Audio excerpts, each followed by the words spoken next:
Hey everybody, welcome back to the Reclamation Podcast. I am so excited to bring you today's conversation with our featured guest, Brad Aycock. Brad is a friend of mine and he serves as the development director of new church starts for the West Ohio Conference of the Methodist Church. Really long name, but what it means is that Brad creates new places for new faces. He's a serial spiritual entrepreneur, and if you've ever wrestled with the question, what is next to my faith walk, you are going to resonate with Brad's conversation so deeply. He shares his story going from civilian to someone who's in full-time ministry and eventually moving his family across the country to follow God's call. I mean, that's a big move. You're going to love it. He shares his heart. He shares what God's doing in West Ohio. And I think you'll resonate in a lot of levels, no matter where you are in your faith journey. I also want to say thank you. Thank you so much for taking the time to listen to the podcast, to share the podcast, and to tell people about it. It means so much to us. It means so much to me. We would not be where we are today with this little pet project of mine if it weren't for all that you do to share it. So if you know of anybody who needs to hear this conversation, I invite you to share it. And in the meantime, here's my conversation with Brad. Hey everybody, welcome to the Reclamation Podcast. I'm excited to bring you today's conversation with Brad Aycock. Brad, how the heck are you, man? Hey, good morning. I'm good. Honored to be here. Thanks. Now, Brad, you have a special role in our conference, and if you're not familiar with Methodism, the way it works is we've kind of got an overarching kind of connection, is what we call it, at the conference level. What is your title at the conference level? Kind of what do you do? So the United Methodist Church is made up of conferences, which usually represent states. In larger states like Ohio, where there's a lot of Methodist churches, we have two conferences. And so Missouri, where I'm from, had one, so we had one bishop. Ohio has two, we have two bishops. Each conference usually has staff that shows priorities in the particular conference and context. My role is the director of new church development.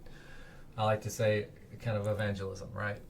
Right, you're like reaching our community, outward facing. How do we get the word out? What's that look like? So that has to come with a certain amount of pressure, given the reality that most of us know that the church predominantly in the United States is in decline in a lot of places. And so your job is to kind of come in and save the world. Yeah, no pressure. No, it's fine. It's fine. People do that all the time. So, I mean, but I look at it as the greatest opportunity that we've ever had. Yeah. To give birth to something new, not just in the UMC, but church in general. I love it. Someone recently said they described the state of the church as being pregnant. Pregnant. And I was like, that's pretty good. Yeah. I mean, not that we could totally relate to that, but you have pain, you have struggle sometimes, but. Certainly I've been through pregnancy with my wife, and there's a lot of we can't relate. We can't. So let me ask you this: given the pressure and the nature of your job, and the fact that it's through the lens of faith, how would you describe your personal relationship with God? I'm here today because of a new United Methodist Church. I was out of church for 15 years, and so grew up in a Baptist church till I was probably 12, small town Missouri. Dropped out, just didn't really see value and purpose in it at that time. Started dating a girl who now is my wife. It's always the girl that gets us there. And she said, I want to take you to church with me after a month of dating. And I said, okay, what kind is it? And she said, it's United Methodist. I was like, in Southeast Missouri, you think South, you think Southern culture, Southern mindset, closer to Memphis, Tennessee is where we were. Not a lot of Methodist churches there. Sure. It's not a Methodist, it's more of a Baptist culture. And so didn't know a lot about the UMC because I hadn't seen a lot of UMC's, vibrant. And so I was like, sure, I'll go. I like you. Yeah. So I walked through the doors of that church, though, and I truly encountered God like I had never encountered God before. Wow. For the first time. And it was about a 10-year-old United Methodist church. It's now the largest Methodist church in Missouri. I had the privilege of the planter being my mentor, brought me on as a campus pastor, joined the staff there. And so it was just life altering for me. that was in 1998, really October of 98. Sure. From that point forward, God started just doing some crazy things inside of me. And so I think that's an interesting thought that we should chase down a little bit, because there are probably a lot of people listening who are in jobs that aren't in the church, who are in jobs that are just maybe they're entrepreneurs, maybe they're business leaders, maybe they're tons of military people who we know. How did you get from where you were, and maybe tell us where you were, to all of a sudden you're now a campus pastor? I mean, that feels like a big jump. I had a couple of businesses there in Missouri. My brother and I had started an agriculture business, and we were very fortunate to be successful in that. And we were invited to do global work with other governments, and that was crazy enough. And so during that time is when I met Ann, took me to the church, started falling in love with Jesus more than ever. That business, the marketing business, really was taking off and growing. And so my faith was really taking off and growing. And so I started seeing it through the lens of, God has entrusted me with these 25 people that I was leading at the company. Sure. And so how can I be a good steward of my leadership? And so what could be a greater purpose for this particular business? And so I had the staff. We had a customer base of over 6,000 people nationally. And so kind of started shifting my focus on just, instead of building the pocketbook as the primary goal, just building relationships with people and getting to know them better. And so got really close with a lot of customers, with our staff, just trying to take care of them.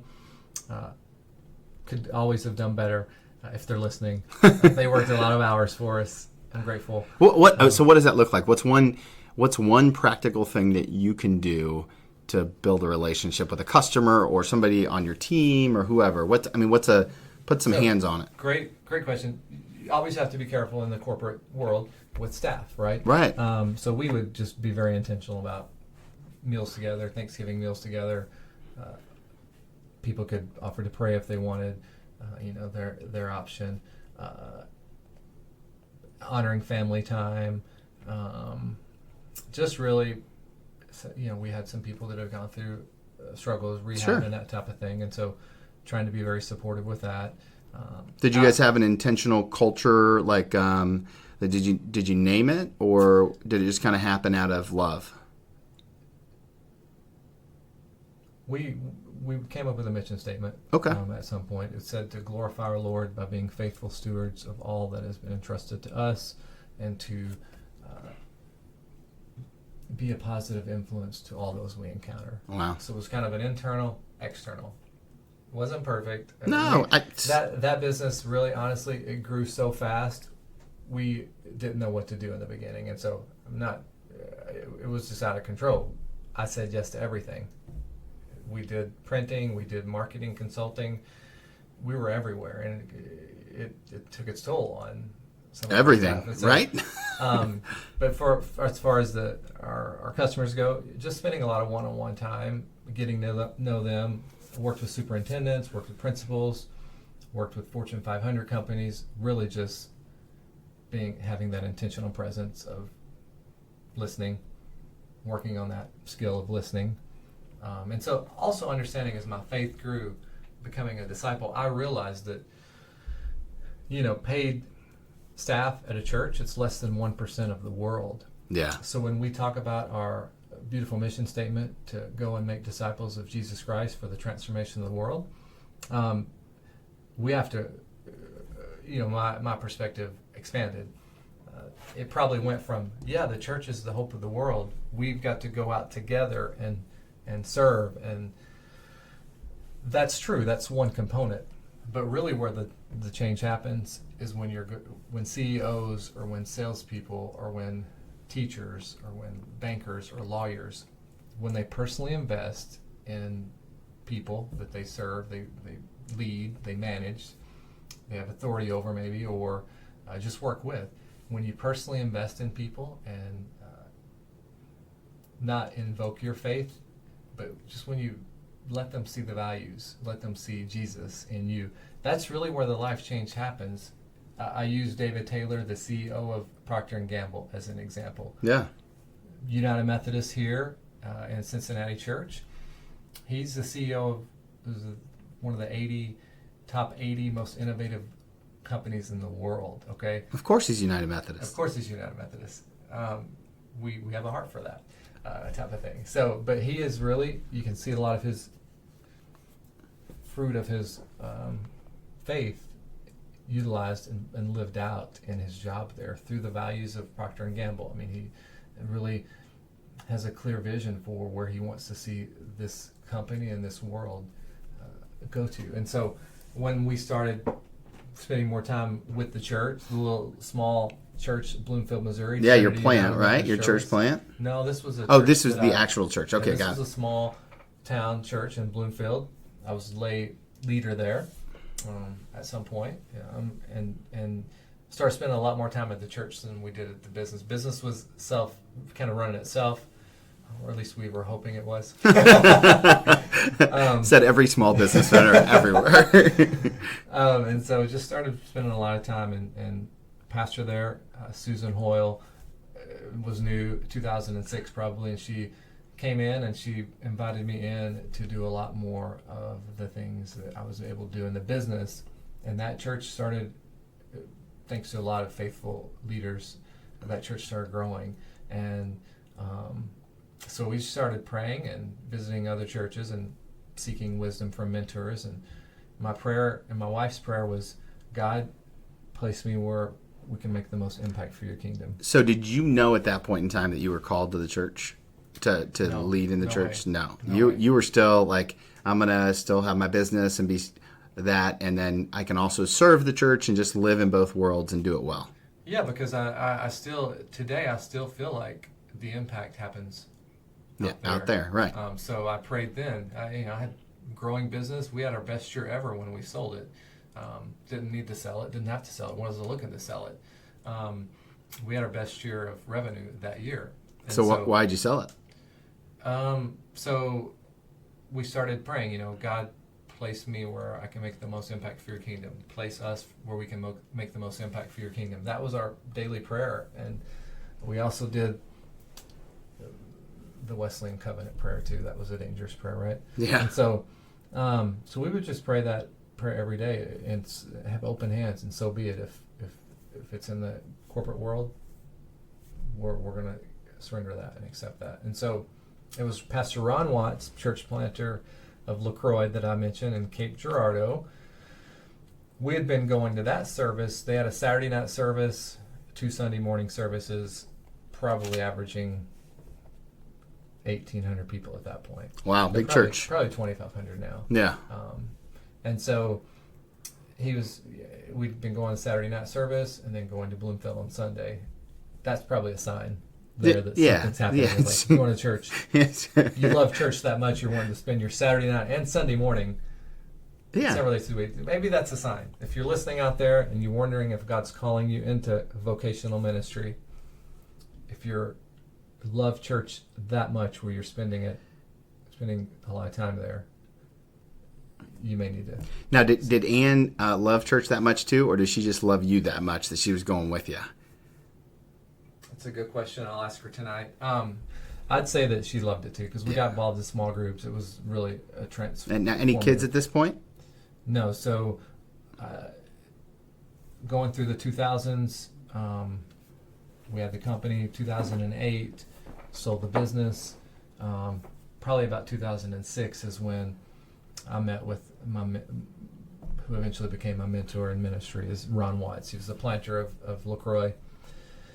And just started talking through things with him. And so we're having a lunch one day, and he said, "Hey, come with an open mind today." Uh-oh. I didn't know what church plan. I didn't know anything about church planning or that's like secret church language too. If you're listening and anyone ever tells you to come with an open mind, they're about to wreck your world. I use it all the time, so don't be afraid. So he said, "Come with an open mind." And again, I didn't ever think of LaCroix as like, it was 10 years old then, and so didn't really know the difference between a new church and an old church, and didn't have that perspective really at that point. I just knew that there were very few probably that were as large as LaCroix in our area. Yeah. In the state, ended up being in the whole state in Methodism. So he said, you've started businesses, you're entrepreneurial. We'd like for you to consider joining our team.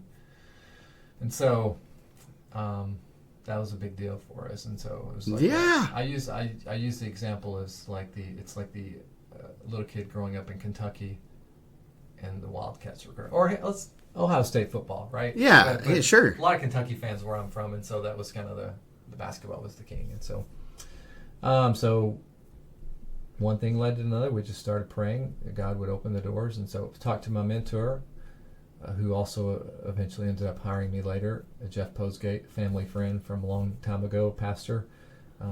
He just gave me some things to pay attention to, and one thing led to another. Someone made us an offer on our business, and we spent 6 months just really discerning that, if that was God or if that was us. Yeah, so tell me, what is that? Because I think there's probably somebody listening right now who's discerning God's voice in their life. And I think a lot of us get mixed up between God's voice and Chipotle, and that sort of thing happens, right? How would you say, if you're sitting in front of me and I'm like, Brad, I think I got this life-changing decision, how do you know if it's God? That's a great question. In 2008, 11 years later, there's probably some maturity with it. I would say when we were presented with the opportunity to come to West Ohio from Bishop Palmer, and we, first of all, you and I probably are both talented. We can probably manufacture opportunities, right? Sure. Probably didn't get to where we were in business and life without being able to make things happen at some point. So at that point, I didn't make that happen back then. I didn't make this happen here. It was not manufactured by me or family. It was like, oh, really? Clearly something that you had no control over and really no plan for. Right. So it felt as if God had thrown it in your lap. Yes. Good. So I think that would be one thing that I would say is it coming from us, or is it coming from outside of us? So can you answer that? And then the second thing is, I learned, and just working in business and church, I always operate with a sense of urgency. I'm not advocating for that. If you're planting churches or even revitalizing churches, I'm evangelistic enough to let that drive my pace of, we've got to do something. People need hope. And so being part of the last church that I served, First UMC in Sikeston, where we had explosive growth, started a couple of new worshiping communities, a new campus. It was 5 years of going from really stagnant and decline to being named one of Lifeway's fastest growing churches in America. I was tired, and so after that 5-year mark, I probably wasn't in a space where I could clearly hear God speaking, not with the audible voice, but just like through people, through books, through worship. And so my wife and I took a 3-week, I won't call it a sabbatical because my mentor said that's just a long vacation. It's not a sabbatical. So we really had to, my first day of that sabbatical, again, I was just ready to kind of leave some things alone, continue my work in Sikeston, but the next season there, and got a call from West Ohio. Hey, we would like to talk to you about this again. It's like, you caught me at a vulnerable time. I'm not sure how I feel about this. So we actually gave ourselves that 3 weeks. Did you put West Ohio on hold until the 3 weeks were over, or did you start the conversation? That was probably early in the 3 weeks, and then we just started listening to people. Got it. We visited some churches on vacation, some churches in Memphis. We traveled there. Yeah, I call it the Council of the Godly. And there are people in my life who serve on this council, and they don't know that they're all connected in my head. Yeah. But in my head, it's like this round table of like, well, I'm not going to A until I get the council's the majority of the council's vote, and they don't know each other. They probably will never meet, but in my head, they're all there. I like that. That's a great way to describe it. For us, it was people we didn't even know. It was just like we would. Oh, these are like prophetic words almost. We were worshiping in a church in Florida on vacation, and we're like, they're checking our mail. We're worshiping a church in Memphis, like, ooh. And then we had some property, that we were going to build a new business on. When we had that business, it got sold. So just a lot of things. It's just like dominoes were falling in place that you clearly didn't have control over. Yeah, it was one thing. So I would say that if you're really in a discernment period, I'm no expert at it. I don't want to pretend to be. I stumble my way through it. God seems to get my attention when that needs to happen. But I'd say, summarize that, you've got to have space to hear the voice of God. If you're always working, Andy Stanley says, if you're always working in it, you can never work on it. I think that's a good lesson for life, whether you're in ministry, whether you're in the corporate world, whether you're just in the rat race of life. If you're always working in it, you can never work on it. And so, too far in the forest to see the trees sometimes. Yeah. So you got to kind of retreat so that you truly can hear what God may have for you next. And we can clearly say no and ignore it, but to truly hear I do encourage people, if you've got big decisions in life, you need to give yourself space, give yourself some quietness, so that you can truly hear. That's awesome. So that's awesome. So then you moved to Ohio, and because I do want to hear some of your thoughts on the future of the church. You moved to Ohio to do new church development, and if I were to describe it, I've heard you say it before, creating new spaces for new faces. That's a way that we often talk about it. How has your view of church changed since stepping into the role as someone whose sole purpose is to create new spaces for new faces? I think coming here, it was a new position. And it hasn't really been done much around the country, right? Like, it was fairly innovative. You think about the UMC, we have some really good traditional worship venues, traditional churches, but we don't offer a lot of alternatives to that. The alternatives would be, we went through the 90s where churches started starting contemporary services to protect the people that were there so they wouldn't leave and go to contemporary services. Yeah. Right? So we've got a lot of traditional churches that are having contemporary worship in it.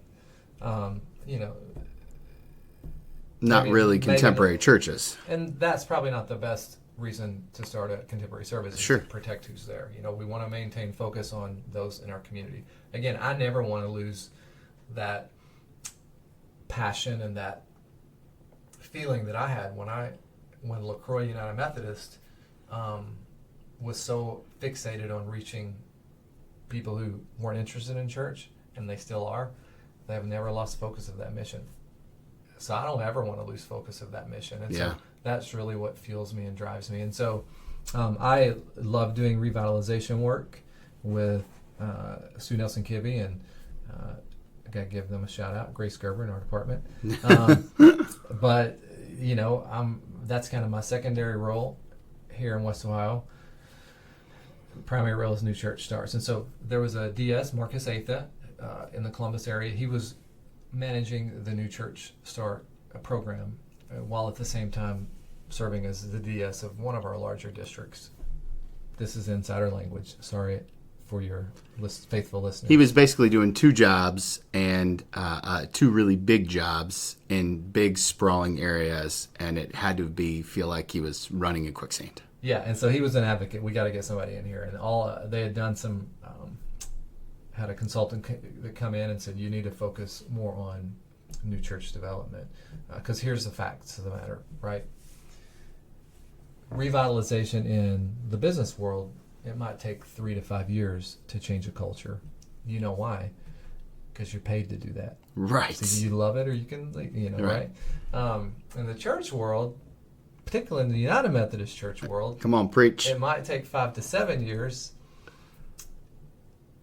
But if the pastor can survive it. People in the pews know that they may outlast that particular pastor. And so you got to have a lot of time and a lot of money sometimes to revitalize an existing culture in the church. Yeah, you're right.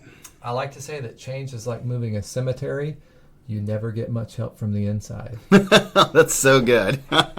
Change Change is like moving a cemetery. True for any part of the job force. So realizing that it could take 5 to 7 years to see turnaround at a church, and we need to be patient, and we need to support pastors who are really trying to do that and have opportunities to do that. But if it takes 5 to 7 years, and as we mentioned earlier, 90% of churches in the U.S., according to Lifeway, all churches are in decline. So 90% are in decline. It takes 5 to 7 years to turn that 90% around. Just say 90%. If you translated that just to West Ohio, that would be, say, 90% here. I'm not saying that it is 90%. I'm just saying that if many of our churches needed to revitalize, it's going to take time. So while at the same time we're focusing energy and resources there, the consultant said, you've got to start some new churches, new faith communities. And so coming into West Ohio was a new position. That was a good thing, because I kind of got to help shape what that could look like. And so I learned quickly that humbling moments were the attractional model, what I like to say, the Willow Creek model of big auditoriums. Yeah, build it and they will come. Let's call it Ginghamsburg model. That was kind of my style. Sure. It's not the only style, come to find out. Oh my gosh. Particularly for young people, right? Young people still like it, but not all young people. So I had to realize that my role really was to find the visionaries, the spiritual entrepreneurs, and help support their vision. And so I kind of operate with the mindset of I'm the conference church planter, and I'm here to help plant a new looking type of culture here. And so my job is to recruit the launch team, which is the first wave of church planters. We're kind of on our third wave now. We call it the greenhouse. Also, Bishop asked me to help raise money a few months ago. God love him for that. Yeah, praise God for that dynamic opportunity. Appreciate his confidence. But it's really helped me to see my role here as I'm not asking anyone to do anything that I'm not doing myself. I'm recruiting. I'm connecting. I'm networking. Sure. I'm raising money. I'm helping with strategy. And so through the greenhouse, we emphasize skills such as leadership, breakthrough prayer, connecting, networking, fundraising, and stewardship, and then really just building that launch plan. And so once they come out of that greenhouse, they can apply for conference funding to start a new church. The goal was to, from my perspective, to build a risk management system process so that we could really build trust. New churches, it's a new concept. It's change. It's different. It can be viewed as a threat sometimes. Sure. And so we have a lot of great assets in West Ohio, a lot of strong churches, a lot of great leaders. My job was really to build trust with them so that we could, I like to say, go slow now so we could go fast later. That was a leadership lesson that I had to adjust and adapt coming into a new context, an outsider in the beginning with a lot of different labels, of course, like we all have, like we all give. I had to change my pace and not necessarily operate with the same urgency. But it was good for me because it was a lesson for me. We all need to be adaptable. Yes, so I like to run at a pretty high pace as well. And so I'm interested in that idea about slowing down. And how did you personally, not organizationally, but how did you fight? And for me, it's I'm going to use the word, it's an inner voice. This is, we need to do more and we need to go faster, which, by the way, happens in my head all the time. How do you pump the brakes on that and get to a place of, as my buddy Wayne Botkin would say, that the pace of God's grace. How old are you? 38. Okay. 46. Okay. Things do slow down naturally at that point. A little bit. Is that is that supposed to make you feel better? I don't know. Or you die. Or you die. No. Or you die. Then you're stopped. I will say it was God's grace. So it was just great. Who are now great friends, but what I would call good leaders here who unintentionally forced me to slow down. And so again, coming in, I thought everybody wanted to start new churches because I don't look at it as starting new churches. I look at it as evangelism. I thought everybody wanted to reach our community for Jesus and bring hope to our communities. That's really what we're doing here. Sure. It's just through the church, right? So, and everybody did. It's just, I've always operated with this moniker in business and even more in the church now. And it's what we talk about on day one of our greenhouse. Nothing moves faster than the speed of trust. Wow. Say that one more time. Nothing moves faster than the speed of trust. There you go. So you cannot microwave that.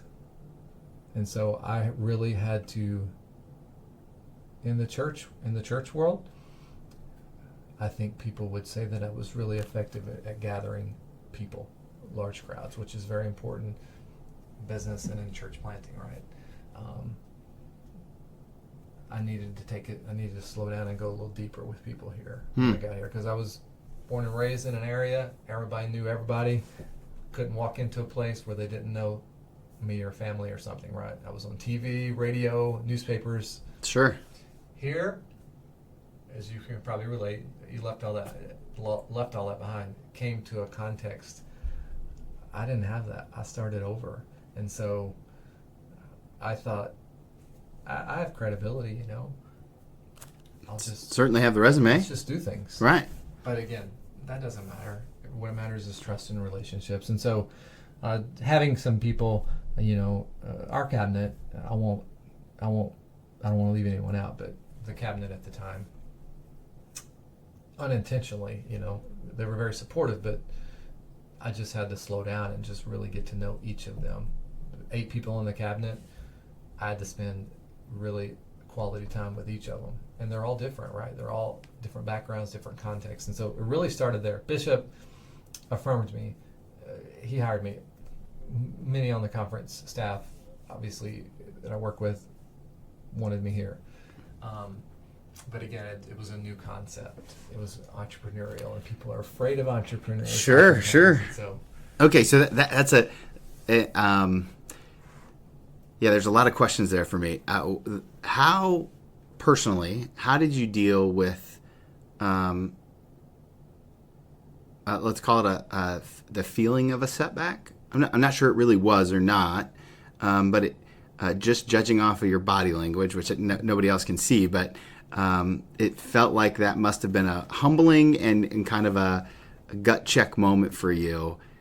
Tell me, where was your faith in that moment? Did you feel like you may have overstepped moving to Ohio? I mean, was there a doubt in there? I mean, walk me through that emotionally, because I think a lot of people hit stumbling blocks and don't know what to do. I think what we try to teach our kids is one of the most important things that you'll need to learn how to do in life later on is to be adaptable. Yeah. I mean, you're going to hit roadblocks, you're going to hit speed bumps, and that's an understatement. I mean, many people we know suffer from terminal illness, right? And of course. Just maybe, I think, keeping it in perspective, people like us, you know, don't know you as well as I'd like to, but we can read people. Yeah. People like us, and one of my mentors, Jeff Posgate, he said, Brad, you're oftentimes going to be out here, and the people that you work with or lead, they're not going to see it yet, and it's going to frustrate you if you don't change. So you've got to figure out a way to meet people where they are and bring people along. Yeah, my mentor says that it's not really leading if there's no one following. You're just perfect. Yeah, being loud. Yeah, which I have a gift for. Well, so That's great. Great image. So I think, was it frustrating? Again, it wasn't in the grand scheme of things. It's not like we weren't getting a no. It was just like I realized early on that I had to slow down and build trust. And that's the theme of life now, isn't it? We have to be authentic. We have to build relationships. And I shared with our greenhouse just this morning in a little Facebook group, could it be that relationships are the greatest assets in life? Oh, And sure. that's not financial. You can pick up a phone yesterday. I don't know when you're airing this, but we were recently at New City Church in Dayton. Chris said, I'm trying to raise money to put in a full-length basketball court for the neighborhood kids. Before I knew it, and our lesson that day was fundraising and stewardship and sustainability in new ministries. And before I knew it, some of the greenhouse participants had their phones out, calling or texting and trying to raise money. And so relationships, it's all about relationships. And so was it frustrated? Was I questioning our move? I would say no, I wasn't to that extent. I had to be adaptable. I had to. Yeah. This is adaptable leadership. What's the world we live in right now, particularly in the United Methodist Church? Sure. It's not a technical, linear approach to things anymore. It's adaptable, and so we have to be adaptable. We don't have to be, and many aren't. But I'm choosing to build trust, meet people where they are. I'm here to serve you, Tony. I'm here to serve cabinet. I'm here to serve the bishop. I'm not here to tell you how to plant a church. Really, I'm here to support your vision for reaching new people through a new faith community. So I can tell you what I know, but I don't want to hijack the vision that God has given you, really. So Wow. That's we're going on a rabbit trail. No, it's a good rabbit trail. And you know what? It's important because I think that whether you're in the church world or not, I think that there's a lack of adaptability in our culture. And as a result, we get to a place where I have to be, if you're right, then I have to be wrong, or vice versa. When the reality is we can both be right differently. We can both be right differently. And I think that's true in reaching people for the kingdom. I think that's true in business. I think that's true in everything that we do. There's opportunities for both of us to be right.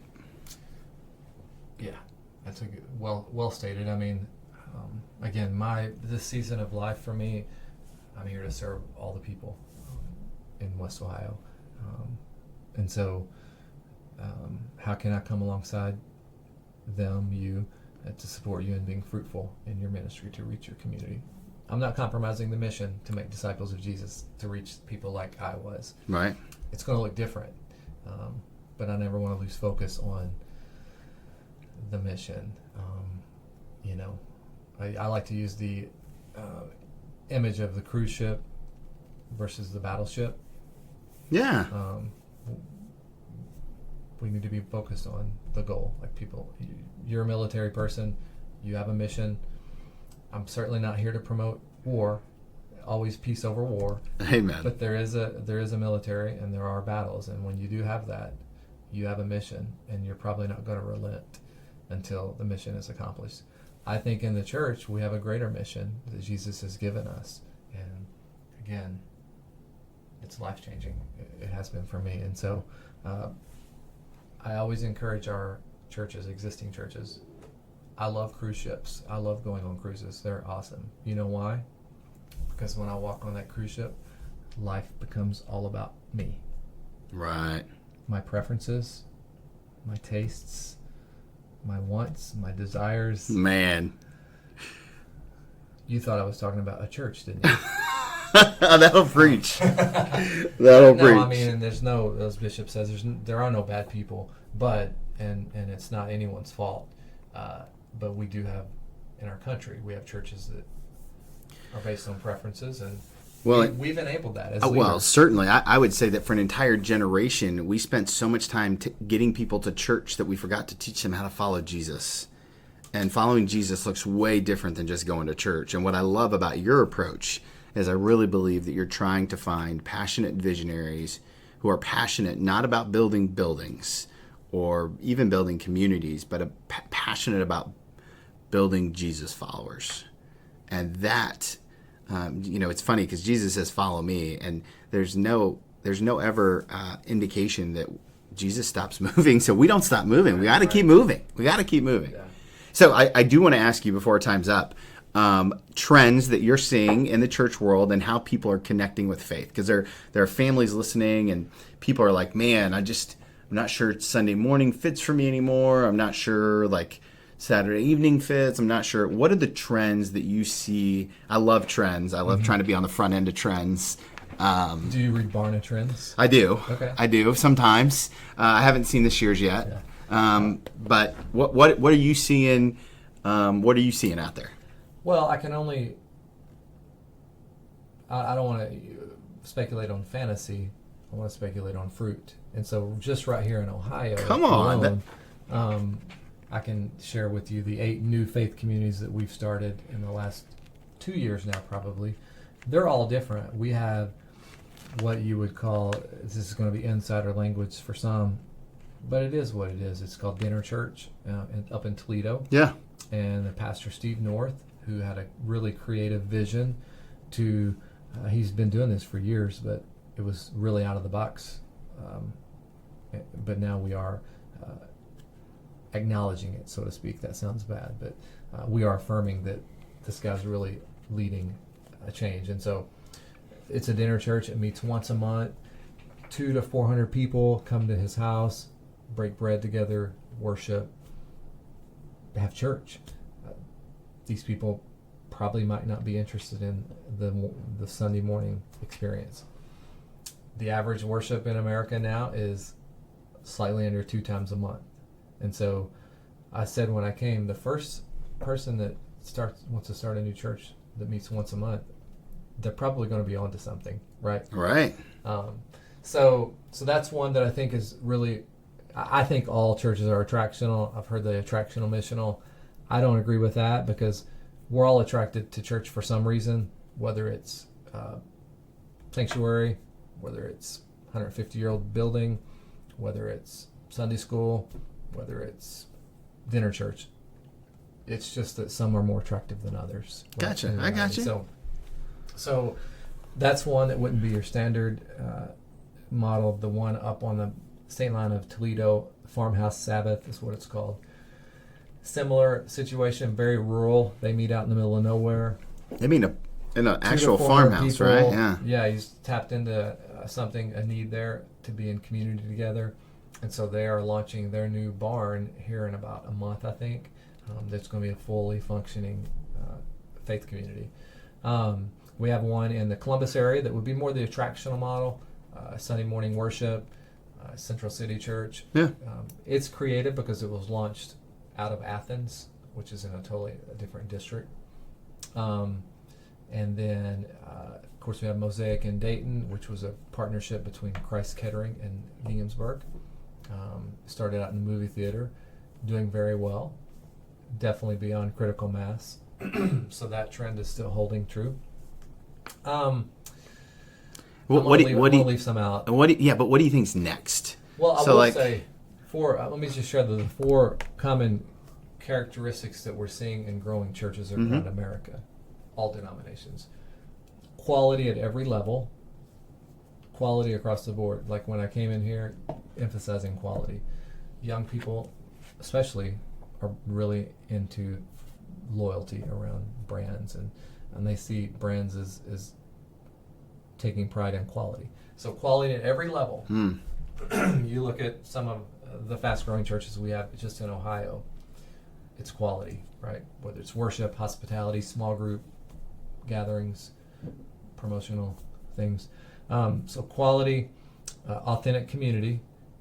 We see a lot of our larger churches, not just UMC, but we see a lot of our larger churches just exploding with young people. With the attractional model, smoke and lights, they're flocking these churches because they're finding authentic community. What they're also finding is diversity. That word has a lot of different meanings today, I know. But when they walk into these growing churches, they see people that they work with and relate to the other 6 days of the week. So when they walk into these churches, it's like the real world to them. And they're also, the fourth trend is people are looking for a place to make a difference. And so, love that. Church Without Walls, is that your Mm-hmm. hashtag? That's our hashtag, So it looks like you're doing a lot of these things well. It's no wonder that you're blowing up here. Well, I don't know about that. We're having fun. God's doing a lot of cool stuff. It's all about leadership. Well, we're very thankful to have some incredible leaders around us here at Restoration. So, okay. So the last question I always like to ask people, and I'm really appreciative of your time today. I know that you're super busy. It's really my pleasure. Thank you. Appreciate it. The last question I always like to ask people is if you could go back and give yourself one piece of advice, maybe right after you and Ann get married, before you're about to go on this huge journey with your business and your faith and all this stuff, what's the one piece of advice that you would give yourself in hindsight? I would say hold most things in life loosely, but hold Jesus tightly. Okay. I mean, that's not family or anything like that. That's just our beliefs, our opinions. You know, Paul says, follow me as I follow Jesus, but no further. And so I would say, you know, throughout my life, I've always tried to find common ground with people. But here at 46, being on a journey, still going on that journey, you realize some of those conversations or arguments or debates that we have, as we're having now, they're not that important at the end of the day. It's about the relationships that you have with people. If you don't have the relationships or trust, people are going to check out, right? If you have the trust, I could probably say things to you that I couldn't say otherwise. But so that would be, I think, one thing. I mean, that's a tough question. Well, Other people, you should have given me that ahead of time. I mean, you know what? It's good to get the natural reaction. You did a great job. I think that's a great answer. So I hold stuff loosely, hold Jesus tightly. That'll preach any day of the week. Okay. That'll preach any day of the week. So I'm gonna do something I don't normally do, but I'm gonna ask you if there is a way that our listeners can be praying for what God's doing through West Ohio and New Church Development. Are there specific things that we can pray for? Do you have one or two things that anybody who's listening at the end of this conversation can pray for specifically? So you don't have time for my list of 12? I'm just kidding. Well, we can put them in the show notes. I would say, thank you for asking. I would say that God would just continue to raise up leaders with a vision. I think leaders with a vision can change the world. Amen. They can do anything. If you don't have vision, though, it's going to be challenging. And so help us continue to cultivate, to raise up, identify, cultivate leaders with a vision. And then also, as I mentioned, I'm helping Bishop Palmer raise money for it. And so, you know, just continue to, I would say, ignite the heart and passion of people who truly want to see lives transformed through these new faith communities, like you've heard some of the stories, so that we can continue to resource them. We're about over halfway to our campaign here, and we've been very blessed. It's only by the grace of God that people have given what they've given, and so we just want to continue to be able to support these startups. It really is like a startup business. And Yeah. So we have a clear vision. We want to support it. And so we don't want to have any limitations on that. That's awesome. That's awesome. So Okay, so if people want to connect with you, what's the best way to do that? Where can they find you on the interwebs? So Facebook, Twitter, Instagram. What's your handle? Brad Aycock. Brad Aycock. I have reached my limits on Facebook, but I'm Oh, sorry it's about time that. to launch a page, bro. It's time to launch a page. Nothing against that. I'm just not. You're not there. You're not there. It's okay. But it's Instagram, Brad Aycock, Twitter, Brad Aycock, and then And we'll link to all that in the show notes, and that'll be great. And then email if you know a leader out there, the spiritual entrepreneur who has a heart to reach their community and is called to do it through the church. We would love to talk to them about maybe starting a new faith community. We have our greenhouse recruitment tour stops around the conference, and so that's a day full of just interviewing people who may have a dream, a vision that God has given them, and they want to share it with us, and we want to see how we can best support you. And one of those options may be going into our greenhouse program. As I mentioned, helps shape the vision a little bit more clear, figure out the risk, and what it would take to come alongside you. Love it. So I can get you those dates if you want to post them. Yeah, we can post them in the notes, and then we can also we'll link to the online giving portal. If you feel called to support future church plants, we would love to help facilitate that for you. Anybody who's listening, a tremendous opportunity to share the gospel. And Brad, thank you so much for taking the time today and for sharing your story and how God's using you. And I'm just excited to see what God continues to do through your gifts and graces. So. Just pray that I'll stay out of the way of it. Amen. Let God do what God does. Thank you for what you're doing here at the church and also with the podcast. It's awesome. Hey everybody, thank you so much for taking the time to tune in today to my conversation with Brad. I hope that you find everything that we talked about today life-giving and inspiring to you. I know for me, one of the things that I'll take away is Brad's relentless pursuit of hearing God's voice. What a gift and a reminder that is for so many of us. So no matter where you are on your individual journey, take some time to listen to God. Take Brad's advice. Really sort it out. Also, if you could do us a favor and share this episode, maybe jump into the conversation, give Brad a follow, tell him how much you appreciated him being on the show. I know he would love that. I would love that as well. So good to connect with friends. Can't wait to share with you upcoming episode on urban ministry from my dear friend Pastor Corey Cunningham. That and so much more. The best way to make sure you don't miss an episode is to subscribe wherever you listen to podcasts. Until next time, I'll see you guys real soon.